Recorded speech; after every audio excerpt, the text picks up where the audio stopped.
ناظرین، پروگرام دوراہا میں خوش آمدید۔ آپ کا ہوسٹ پاسٹر محسن اقبال آج ایک بار پھر سے آپ کی خدمت میں ایک نئے پروگرام کے ساتھ، ایک نئے موضوع کے ساتھ اور ایک نئے مہمان کے ساتھ حاضر ہوں۔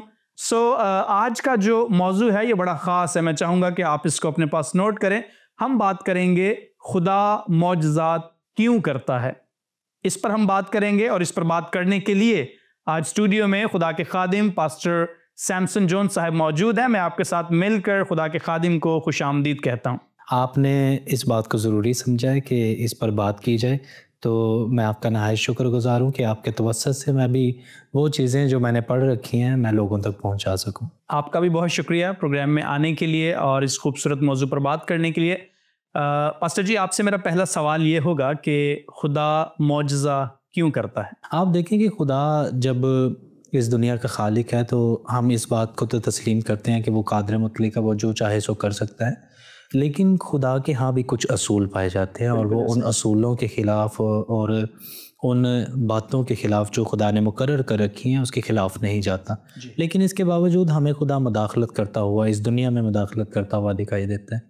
تو اس کا براہ راست تعلق جو ہے وہ خدا کی ذات کے ساتھ نہیں ہے، بلکہ اس کا تعلق جو ہے وہ کہیں نہ کہیں انسانوں کے ساتھ ہے، کیونکہ انسان اس بات کا تقاضا کرتا ہے، اور وہ خدا سے بارہا اس بات کی طرف جو ہے خدا کے ساتھ گفتگو کے دوران اس بات کا تقاضا کرتا ہے کہ بھئی میں کچھ ایسا عمل دیکھنا چاہتا ہوں جس سے مجھے یقین ہو جائے کہ میں حقیقی خدا کے ساتھ بات کر رہا ہوں۔ بہت سے لوگوں نے جو ہے ایسے سوال خدا کے ساتھ کیے ہیں، کچھ لوگوں کے خیال جو ہیں وہ اس قدر آگے بڑھ گئے کہ انہوں نے کہا کہ بھئی ہم معجزات تو بہت دیکھ چکے، اب وقت ہے کہ ہم آپ کا نظارہ بھی کر سکیں۔ ایسے ہی سر، تو یہ انسانی فطرت میں کہیں نہ کہیں بات شامل رہی ہے، اور اس کے اظہار کے لیے وہ خدا کے پاس گیا کہ میں کوئی معجزہ دیکھنا چاہتا ہوں، کوئی ایسا عمل دیکھنا چاہتا ہوں جس سے مجھے یہ یقین ہو جائے کہ میں آپ کے ساتھ کسی رفاقت میں یا تعلق میں آگے بڑھ سکتا ہوں۔ تو ایسے لوگوں نے جب خدا کے ساتھ تقاضا کیا تو خدا نے اپنے معجزات ظاہر کیے، اور کہیں نہ کہیں ایک اور وجہ بھی جو ہمیں نظر آتی ہے وہ یہ ہے کہ انسان کچھ ایسے عمل جو ہیں وہ کرنے سے انکار کر دیتا ہے جس کے لیے خدا نے اسے خلق کیا ہے۔ مثال کے طور پر کہیں اس نے خدا کی ول کے خلاف، خدا کے منصوبہ کے خلاف جب بھی کام کرنے کی کوشش کی ہے، خدا وہاں پر اپنے معجزہ کی صورت میں یا پھر کسی ایسے میڈیم کے تھرو جو ہے انٹروین کرتا ہے، مداخلت کرتا ہے جس سے اس عمل کو روکا جا سکے یا پھر اس پر اپنی مرضی کو ظاہر کیا جا سکے۔ تو ایسے ہی کئی واقعات جو ہے بائبل مقدس میں آئے ہیں، اور میں آپ کی توجہ دلانا چاہتا ہوں کہ آپ دیکھیں کہ خدا نے جو جو چیز جہاں جہاں مقرر کی ہے وہاں پر خدا جو ہے اس کو ہمیشہ قائم رہنے کا حکم دیتا ہے۔ جیسے سورج اور چاند کی مثال ہمارے سامنے، دن اور رات ہیں وہ اپنے ٹائم اپنے وقت پر جو ہے سورج ہمیں دکھائی دیتا ہے اور چاند جو ہے رات کے وقت ہمیں دکھائی دیتا ہے۔ لیکن ایک وقت ایسا بھی آیا کہ جب خدا کو ضرورت محسوس ہوئی اور اس کے بندہ نے اس سے درخواست کی کہ سورج اور چاند جو ہیں ایک دوسرے کے مقابل کھڑے رہیں، تو یشوع کے زمانہ میں یہ کام کیا گیا کہ ان دونوں کو ایک ساتھ جو ہے انسانوں پر ظاہر کر دیا گیا۔ تو اس کا مقصد یہ نہیں تھا کہ خدا اپنی قدرت دکھانا چاہتا ہے۔ تو یہ معجزہ جب آپ یشوع کے زمانہ میں دیکھتے ہیں کہ خدا نے اب اس فطرت کے قانون کو ایک وقت کے لیے بدلا، تو اس میں بھی آپ دیکھیں کہ خدا کی مرضی نہیں، بلکہ اس لیے کہ خدا اپنے منصوبے کو جو ہے وہ پورا کر سکے اور انسان کو اس راہ راست پر جہاں سے وہ بھٹک کر دوسری راہ کی طرف گیا تھا اس کو پھر سے اسی راستہ پر ڈالا جا سکے۔ تو اس کا مقصد یہ بھی نہیں ہے کہ خدا اس لیے معجزہ کرتا ہے کہ وہ انسان کے ساتھ زبردستی کرے، ایسا بھی نہیں، اس کا یہ بھی مطلب نہیں ہے، بلکہ یہ ہے کہ وہ جب دنیا کے لیے خطرہ پیدا کرنے کی کوشش کرے انسان، تب خدا جو ہے مداخلت کر کے اس کو جو ہے سیٹ کرنے کی کوشش کرتا ہے۔ اور خدا کہیں نہ کہیں اس لیے بھی معجزہ کرتا ہوا دکھائی دیتا ہے کہ وہ انسان کو دکھانا چاہتا ہے۔ آپ دیکھیں کہ خدا نے باغ عدن کا جو ماڈل انسان کے سامنے پیش کیا، جو حقیقی دنیا ہے، جہاں سے ہم نکل کر آئے ہیں اور جہاں ہم واپس جانے کی کوشش کر رہے ہیں، تو انسان نے اس دنیا کا تجربہ کیا تھا، اور جب وہ وہاں سے واپس آیا اور یہاں پہ اس دنیا میں جب ہم زندگی بسر کرتے ہیں تو یہ خدا کا اوریجنل ماڈل نہیں ہے جس میں بہت ساری خرابیاں ہیں. ٹھیک ہے, تو خدا کہیں نہ کہیں اس ماڈل کو جو ہے ٹھیک کرنے کے لیے بھی معجزات کرتا ہوا اور نشان دکھاتا ہے کہ میں اس خراب ماڈل کو ٹھیک کرنے پر قادر ہوں. اگر تم اپنی مرضی کو میری مرضی کے تابع کرو گے تو میں یہ کام جو ہے, اس کا ایک نمونہ وہ خدا انسان کے سامنے رکھتا ہے کہ میں ایسا کر سکتا ہوں. لیکن اس کے ساتھ ساتھ مجھے تمہاری بھی ضرورت ہے کہ تم اس کی مرضی جو ہے اس کو بھی اس زمین پر پورا کرنے کی کوشش کرو تاکہ یہ کام جلد از جلد جو ہے وہ پورا ہو جائے. تو یہ 3 چیزیں ہیں جس کی وجہ سے خدا ہمیں معجزات کرتا ہوا نظر آتا ہے. بالکل ایسے. تھینک یو ویری مچ سر. یہ بڑی خاص بات آپ نے کی ہے کہ جب ہمیں خدا معجزات کرتا ہوا نظر آتا ہے تو وہاں پر کہیں نہ کہیں خدا اپنی جو بنائی ہوئی کائنات ہے اس کے نظام کو ترتیب دینے کے لیے کرتا ہے, اور یہ خرابی جو پیدا ہوتی ہے یہ انسان کی وجہ سے ہی ہوتی ہے. تو وہاں پر خدا کی اپنی مرضی نہیں ہوتی ہے کہ وہ معجزہ کرے اور وہ ظاہر کرے اپنے آپ کو کہ میں معجزات کروں. نو نیور. بالکل ٹھیک فرمایا آپ نے سر. ہم آگے بڑھیں گے. بائبل مقدس میں ہمیں ذکر ملتا ہے کہ خدا نے آفات جو ہیں ان کو نازل کیا. تو اس کا کیا سبب تھا جو آفتیں نازل کی گئیں؟ دیکھیں, خدا آفات بھی نازل کرتا ہے اور یہ کہیں نہ کہیں اس کے نشان بھی ہیں کہ خدا نشان ظاہر کر رہا ہے کہ وہ ہے.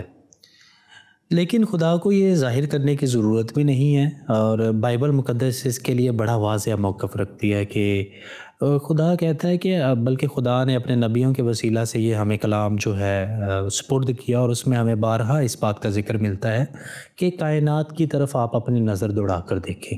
آپ تسخیر کائنات کریں اور کائنات کا ذرہ ذرہ جو ہے اس کی تمام مخلوقات جو ہے وہ اس کے وجود کا اظہار کرتی ہیں کہ کہیں نہ کہیں آپ کو اس عجیب اور قادر مطلق کاریگر کے طور پر خدا جو ہے دکھائی دیتا ہے. بالکل ایسے. اور آپ دیکھیں کہ مسیح نے بھی اس کی طرف اشارہ کیا ہے کہ آپ ہمیشہ تسخیر کائنات کی طرف انسان کو لے کر آتے تھے کہ آپ ہوا کے پرندوں کو دیکھو, ٹھیک ہے, زمین کی گھاس کو دیکھو, ٹھیک ہے, اور اس کے علاوہ آپ نے پھولوں کی مثال دے کر انسان کو اس طرف متوجہ کرنے کی کوشش کی ہے کہ آپ جس بھی چیز کو دیکھیں اس میں سے خدا آپ کو دکھائی دیتا ہے. زمین کے اندر بیج بونے کی مثال بھی اگر دیے تو وہاں پر خدا کی قدرت کو نمایاں کرنے کے لیے کہ آپ نے خدا کی بادشاہی اور خدا کے لیے جب بھی بات کی ہے تو اس میں آپ نے کائنات کا حوالہ دیا ہے. بالکل. اور آپ نے کائنات کو ایکسپلور کر کے انسان کے سامنے رکھا کہ وہ اپنے خالق کو پہچان سکے.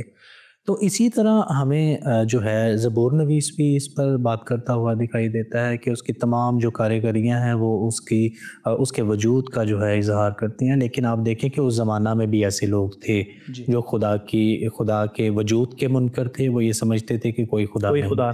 ٹھیک ہے, جیسے زبور میں ہی لکھا ہے کہ احمق نے اپنے دل میں کہا کہ کوئی خدا نہیں. تو ایسے لوگ بھی موجود تھے. ان کا وجود آج کے زمانہ کے ساتھ تعلق نہیں رکھتا, بلکہ یہ شروع سے ہی ہوتے چلے آئے ہیں جنہوں نے خدا کی ذات کا انکار کیا. اور ان کا انکار کرنے کی وجہ یہی تھی کہ وہ مظاہر قدرت کو اور ان معجزات کی جو ہے اگرچہ انہوں نے اپنی آنکھوں سے اس کا نظارہ کیا تھا لیکن انہوں نے اس کو پہچانا نہیں, اس کو قبول نہیں کیا. خدا کی ذات کے منکر ہو بیٹھے. آپ خدا کے معجزات کا, اس کی قدرت کا جب انکار کرتے ہیں تو اس کا ڈائریکٹ تعلق جو ہے وہ خدا کی ذات کے ساتھ ہے کہ آپ نے اس کا انکار کر دیا. تو مسیح کے زمانہ میں بھی ایسا ہو رہا تھا کہ جب اس نے بہت سارے کام دکھائے تو انہوں نے کہا کہ اگر تم میرے کلام پر یقین نہیں کرتے تو ان کاموں کا تو یقین کرو جو میں تمہارے سامنے دکھاتا ہوں. تو خدا اپنی ذات کے اظہار کے لیے اپنے کاموں کا استعمال کرتا ہے. آپ نے آفات کا ذکر کیا اور میں یہ سمجھتا ہوں کہ آپ کا اشارہ جو ہے وہ 10 آفات ہیں. 10 آفتوں کی طرف ہی ہے کہ جو فرعون کی اور اس کی جو قوم ہے اس پر نازل ہوئی تھی. تو آپ دیکھیں کہ ان کے پیچھے بھی ایک گہرا بھید جو ہے ہمیں نظر آتا ہے کہ اسرائیل جس ملک میں زندگی بسر کر رہے تھے اس میں جادو کا بہت عمل دخل تھا. جی بالکل ٹھیک ہے. اور علم و معرفت جو ہے وہاں پر عام تھی.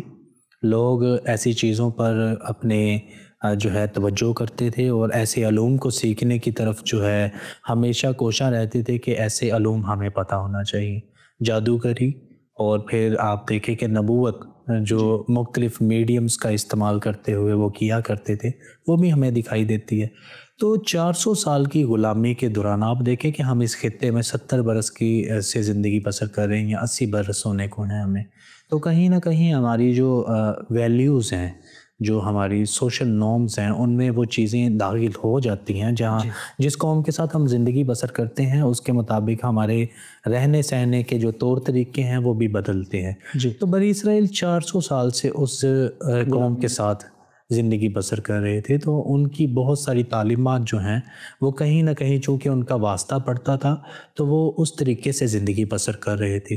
تو خدا صرف یہ چاہتا تھا کہ جب میں ان کو باہر نکال کر لے کر آ رہا ہوں تو نہ صرف وہ مختلف خدا جن کے درمیان یہ زندگی بسر کر کے آئے ہیں ان کے خیالات تک ان کے دل سے مٹ جائیں، بلکہ خدا یہ بھی چاہتا تھا کہ وہ اس اصل خدا کو جس کی وہ عبادت تو کرتے تھے لیکن اس کا تجربہ نہیں رکھتے، ٹھیک ہے، تو اس کو بھی وہ دکھانا چاہتا تھا۔ تو یہ دو مقاصد ہیں جن کو ہمیں دیکھنے کی ضرورت ہے۔ تو موسیٰ کو جب خدا نے فرعون کے سامنے بھیجا تھا تو آپ دیکھیں کہ موسیٰ کا کنسرن بالکل واضح تھا، وہ لوگ میرا یقین نہیں کریں گے۔ اور آپ دیکھیں کہ جب فرعون کے سامنے جا کر موسیٰ نے کہا کہ خدا نے مجھے بھیجا ہے تو وہ کہتا ہے کہ کون سے خدا نے تجھے بھیجا ہے، کیونکہ وہ ایسے بہت سے خداؤں سے واقف تھے جو مختلف قسم کے کاموں پر مامور تھے، اور وہ مختلف قسم کے کام جو ہیں ان کے لیے مختلف دیوتا رکھتے تھے۔ تو خدا کی جو ہمیں یہاں پر کوشش نظر آتی ہے ان آفات سے، جن کا ہم تفصیلی آگے جا کر جائزہ لیں گے، اس کا کہیں نہ کہیں تعلق جو ہے وہ خدا یہ بنی اسرائیل کو دکھانا چاہتا تھا کہ اصل میں جس خدا کے پیچھے آپ اب چلنے جا رہے ہو یا جو آپ کو یہاں سے نکال کر لے کر جا رہا ہے، اور وہ خدا کس نوعیت کا خدا ہے، یا اس کی جو فطرت ہے، اس کی جو نیچر ہے وہ ان خداؤں سے کیسے مختلف ہے۔ کیونکہ سر ہم اس بات کو بھی دیکھ رہے ہوتے ہیں کہ جتنی آفات آئی تھیں ان کو بھی کہیں نہ کہیں وہ اپنا دیوتا تسلیم کر رہے ہوتے تھے، اور خدا نے اس بات کو ثابت کیا کہ جن کو تم دیوتا مانتے ہو وہی تمہارے نقصان کا سبب بھی بن رہی ہیں۔ کیا ایسا ہے؟ آپ دیکھیں کہ ان 10 آفات کا جب ہم ذکر کرتے ہیں، تذکرہ کرتے ہیں، تو اس میں بڑے سیکوینس کے ساتھ ہمیں جو ہے ان دیوتاؤں کا ذکر بھی ملتا ہے۔ اگر ہم اس کا کھوج لگانا چاہیں تو آپ اس کی جو تاریخی جو حیثیت ہے اس پر بھی غور کریں کہ مصری لوگ جو ہیں وہ ہیپی دیوتا جو تھا ان کا، اس کی عبادت کیا کرتے تھے، اور وہ نیل کا دیوتا تھا، دریائے نیل کا دیوتا تھا، اور چونکہ ان کی نفسیات میں یہ بات شامل تھی وہ اس کی عبادت کرتے تھے، اور بنی اسرائیل بھی ان کے درمیان بود و باش کرتے تھے، تو اس لیے ان کے تصورات میں یہ چیز آ سکتی تھی کہ شاید یہ حقیقت میں کوئی دیوتا ہے۔ تو اس لیے خدا نے جب معجزہ جو نشانی دی موسیٰ کو، تو وہاں پر آپ کو 2 کام ہوتے ہوئے دکھائی دیتے ہیں۔ خدا نے فوراً سے معجزے کرنے کے لیے موسیٰ کو نہیں کہا تھا، ٹھیک ہے، آپ دیکھیں کہ پہلے وہ موسیٰ کو بھیجتے ہیں، آپ جا کر ان کے ساتھ کلام کرو، جو 2 نشانیاں ان کو دی تھی وہ دکھاؤ، ٹھیک ہے۔ اگر وہ اس کو مانتے ہیں تو ٹھیک ہے، لیکن بجائے کہ وہ اس کو مانتا اس نے بنی اسرائیل پر سختی کرنا شروع کر دی، ٹھیک۔ تو اس کی وجہ یہی ہے کہ وہ ایسے تجربات سے جو ہے گزر چکے تھے، اور ایسے تو نیل پر ہاتھ چلانے کا جو خدا کا مقصد تھا، وہ خدا یہ چاہتا تھا کہ ان دیوتاؤں کو، جو ان کے بڑے دیوتا ہیں، ان کو سزائیں دی جائیں، اور اس کی وجہ یہ ہے کہ بنی اسرائیل کے دل میں اس بات کو ڈالا جائے کہ یہ خدا جو ہے یہ حقیقت میں کوئی خدا نہیں ہے، اور جب آپ حقیقی خدا کا تجربہ دیکھتے ہیں ان کی زندگیوں میں تو انہوں نے اس بات کو پہچانا تھا۔ تو ہیپی دیوتا کی جب ہم بات کرتے ہیں تو وہ نیل کا دیوتا تھا، اور خدا نے سب سے پہلے جو کام کیا دریائے نیل پر اپنا ہاتھ چلایا، ٹھیک ہے، اور اس کے تمام پانی کو جو ہے خون بنا دیا، بدل دیا۔ تو وہاں پر اس دیوتا کا مقابلہ کرنے کا مطلب یہی تھا کہ ان کا دیوتا جو ہے اس معجزے کے سامنے عاجز آ گیا، حالانکہ ان کے جادوگروں نے بھی اس بات کی کوشش کی کہ وہ پانی کو خون بنا دیں۔ ہونا تو یہ چاہیے تھا کہ وہ اس خون کو دوبارہ پانی بنا دیں، لیکن انہوں نے ایسا کرنا اس لیے مناسب نہیں سمجھا کیونکہ یہ ان کی دسترس میں نہیں تھا، اور کہیں نہ کہیں وہ اس بات سے واقف تھے کہ یہ عام کام نہیں ہوا، بالکل عام۔ اس لیے آپ دیکھیں کہ مصر میں جب یہ کام ہو رہے تھے تو مصری لوگ جو ہیں ان کی جو حالات ہیں اور ان کی جو نفسیات ہیں ان پر کیسی گہری چوٹ لگی تھی کہ نہ صرف بنی اسرائیل بلکہ مصری لوگ بھی اس بات سے واقف ہو گئے کہ موسیٰ کا خدا جو ہے سچا خدا ہے، بالکل ٹھیک۔ تو پہلا جو کام کیا خدا نے دریائے نیل پر ہاتھ چلایا۔ دوسرا ہمیں ایک اور دیوتا دکھائی دیتا ہے، اس کا نام ہیکٹ ہے، ٹھیک ہے۔ اس کا جو سر تھا وہ مینڈک کی طرح ہوا کرتا تھا. جی ٹھیک ہے. تو یہ جو دیوتا ہے یہ ان کی فرٹیلٹی اس کا دیوتا تھا. تو خدا نے اس کے اوپر ہاتھ چلایا کہ تمام ملک مصر میں آپ کو مینڈک ہی مینڈک دکھائی دیے.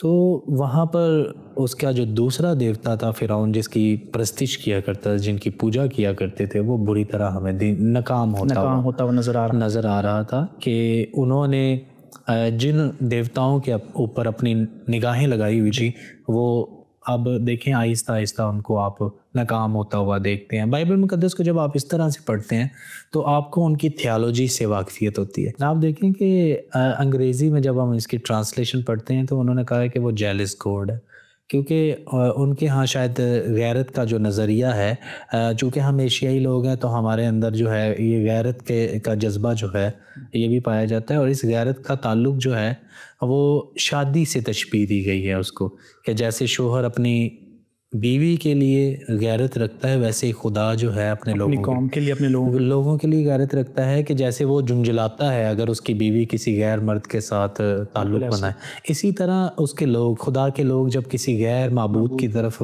اپنا رخ کرتے ہیں تو خدا ایسی ہی غیرت کھاتا ہے جیسے شوہر اپنی بیوی کے لیے. جی. تو خدا نے ان دیوتاؤں کو سزائیں دینے کے بعد جو ہے قوم کے سامنے یہ نظریہ رکھا تھا. تو تیسرا جو دیوتا تھا ان کا گیب تھا اس کا نام، تو وہ ان کی زمینوں کا دیوتا تھا. جی. تو خدا نے اس مٹی میں سے جوئیں پیدا کی جو مصریوں کو تنگ کرنا شروع ہوئی.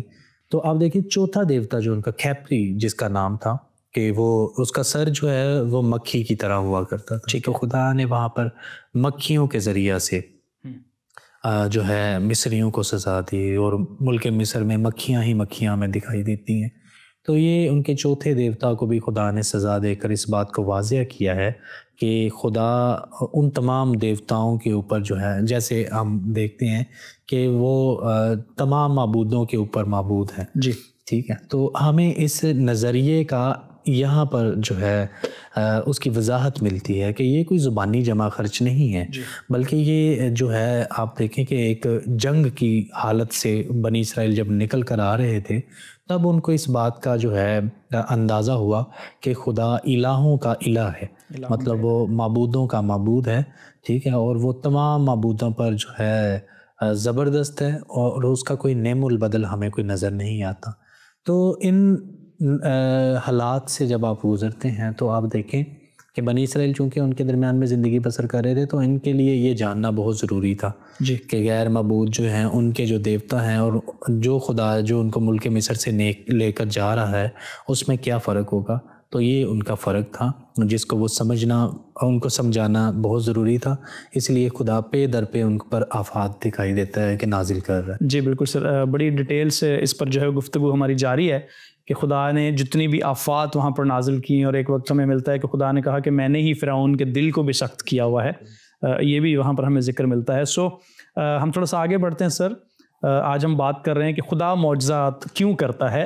تو کہیں نہ کہیں ہمیں نظر آتا ہے کہ خدا انسان کو راہ راست پر لانے کے لیے اپنی قدرت کو ظاہر کرتا ہے. تو ایک اور سوال سر میرا ہوگا آپ سے، کرٹیکل سوال ہے کہ کیا خدا انتقام لینے کے لیے بھی اپنی قدرت کو ظاہر کرتا ہے یا ایسا ہرگز نہیں ہے؟ دیکھیں خدا انتقام لینے کے لیے ہرگز ایسے کسی کا اپنی قدرت کا استعمال نہیں کرتا. اگر خدا انتقام لینے پر آئے تو میرے خیال ہے کہ دنیا بہت پہلے ختم ہو چکی ہوتی. آپ دیکھیں کہ خدا نے جب دنیا کو پانی کے طوفان کے ساتھ ختم کر دیا تو خدا کا یہ ارادہ نہیں تھا کہ وہ اپنی بنائی ہوئی تمام مخلوق کو ختم کر دے، بلکہ وہ محبت کرتا ہے. اور بائبل کا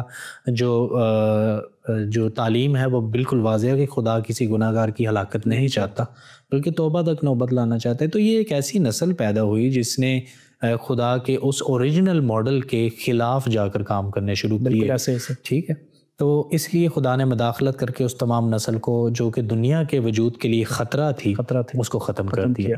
ٹھیک ہے. آپ دیکھیں کہ پھر 7 قومیں جو موسیٰ کے زمانہ میں بنی، تو خدا نے جب ان لوگوں کو مقرر کیا، ملک مصر سے جب ان کو نکال کر لائے، تو خدا نے بڑے واضح انداز میں کہا تھا کہ آپ نے ان کے ساتھ کسی قسم کا معاہدہ نہیں کرنا. بالکل ایسے.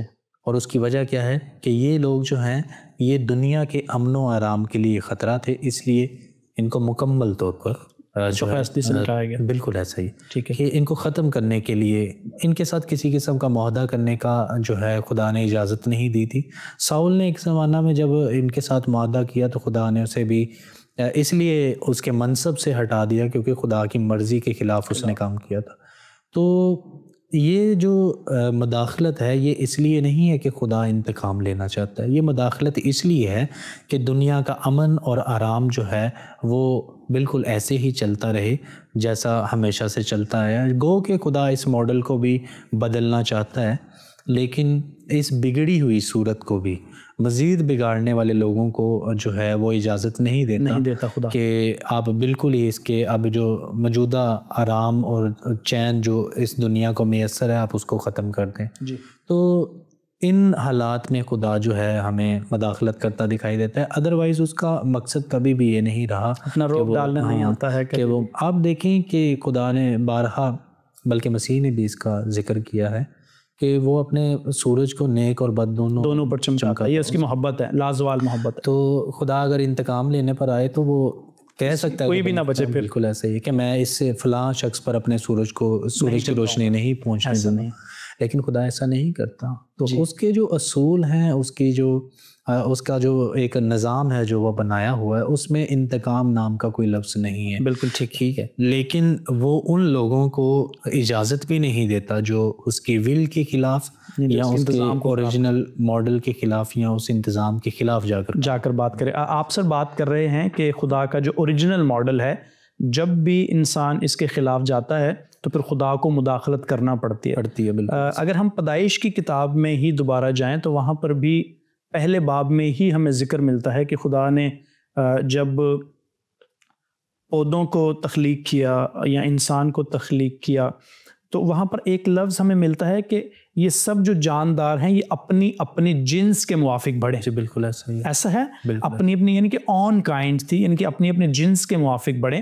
اگر وہ اپنی اپنے جنس کے موافق نہیں بڑھتے تو یہ بھی خدا کی قدرت کے خلاف بات جاتی ہے۔ اور آج بھی آپ دیکھ سکتے ہیں کہ انسان جب ترقی کر رہا ہے تو وہ مختلف تجربات کرتا ہے، جانوروں کے اوپر بھی تجربات کر رہا ہے اور انسانوں کے اوپر بھی تجربات کر رہا ہے۔ تو اس میں بھی ہم سر اس کو دیکھ سکتے ہیں آج کے موجودہ دور میں کہ اگر آج بھی انسان خدا کی قدرت کے خلاف یا اس کی بنائی ہوئی کائنات کو بگاڑنے کی کوشش کرتا ہے تو آج بھی خدا سزا دیتا ہے۔ بالکل ایسا ہی ہے۔ آپ دیکھیں کہ ایسی بہت ساری چیزیں ہیں جو انسان کی خلق کی ہوئی ہیں اور وہ انسانیت کے لیے خطرہ ہوتی ہیں۔ تو خدا تو ایسا نہیں چاہتا کہ انسان مر جائے، بلکہ آپ دیکھیں کہ یہ خدا کے نزدیک بڑی دکھ اور تکلیف کی بات ہے کہ اس کی مخلوق جو ہے جسے خدا نے اس لیے پیدا کیا کہ وہ اس کے نظام کو اس دنیا میں رہتے ہوئے سنبھالے، وہ اس کے لیے خطرہ بن جائے، تو خدا کبھی بھی ایسا نہیں چاہتا تھا۔ تو یہاں پر آپ دیکھیں کہ جو مختلف قسم کے وائرس ہمیں دکھائی دیتے ہیں، یہ کوئی خدا کی تخلیق نہیں ہے بلکہ یہ انسان کی کوششوں کا نتیجہ ہے کہ اس نے اس دنیا کے نظام کو خراب کرنے کے لیے جو ہے کوشش کی، اور اس کا نتیجہ یہ ہوا کہ بہت سارے انسان جو ہیں وہ اپنی جان سے ہاتھ دھو بیٹھے۔